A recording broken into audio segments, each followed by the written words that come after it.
Hello and welcome back. Today we are looking at the Gorgon Wraith. Now I need to start off with a bit of an apology because I pride myself on being able to get at least every weapon I have covered, whether they are popular or not, to at least a standard of being able to complete sortie quite comfortably. Whether it would be specifically a corpus sortie or an infested sortie, etc, etc, I will specify, such as with the Twin Viper's Wraith or even the Cyclone. However, after playing around with this bloody weapon for God knows how long, I can't do it. I am afraid to say I have to admit defeat.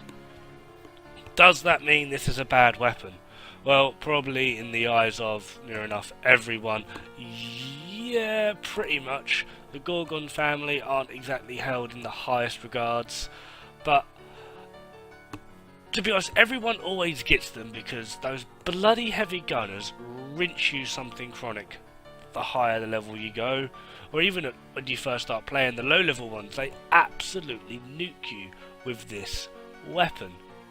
So you will inevitably get one thinking it's going to be awesome, and you can get it to at least be star chart worthy. This is obviously the Void and it can manage it. It is actually a little bit of fun. I do think it looks absolutely awesome on Mesa, especially with her new deluxe skin, and to be honest, that's really it. It looks good, it sounds good, and yeah. Anyway, this is a Mastery Rank 3 weapon. It has a 90 round magazine, 540 spare left over. It does have a hefty reload time at 3 seconds, but it does have a 4-point riven disposition. So this probably could get a little bit better with a riven, but I'm not going to play the cards or at least fork out the plat for a weapon that I really can't actually see worth it at the moment. It has a total of 27 damage. About 90% of that is impact. There's your problem. It's got a 10% critical chance, a 1.5 critical multiplier, and it has a 15% status chance. Now, I did try to go for the whole radiation impact thing and sort of wait out for a corpus sortie and try and chew through it. I was really hoping to demonstrate this weapon in a corpus sortie to say, look, it can do it, it's not that bad. People just need to use it in the correct manner with maybe a different style of modding, but it can't. It can go up to about level 100, but you're going to go for about 2 magazines per enemy, and it's just completely not worth it. I'd say about level 60 is its max, and that's when sortie starts to kick in. So it's really not worth it, and I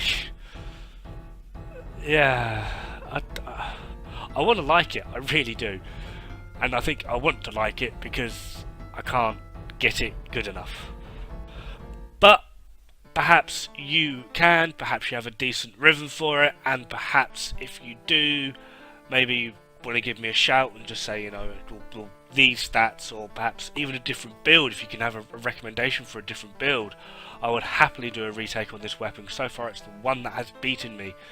But as you can see, these aren't particularly awesome level corpus. They're about level 150, and they're not exactly like, they're not even like the big heavy tanky units. It's just like your standard elite crewman or crewman really. I do have a few corpus techs in just to try and, you know, spruce it up. As you can see here, it's just the level of effort you have to go through to actually push this weapon to be even remotely viable. I even tried pushing out a little bit of a crit build to maybe bolster some of that damage, but that just wasn't even worth it in the slightest. Anyway, onto the build. Serration, split chamber, thermite rounds, high voltage, heavy caliber, hellfire, vigilante armaments, and malignant force, just to try and push in that little bit of actual health damage. It helped with the status chance, maybe for the radiation, and a bit of knockback But that's about it. Anyway, that's me. Thank you very much for watching, and I'll see you pretty darn soon. Ta-da!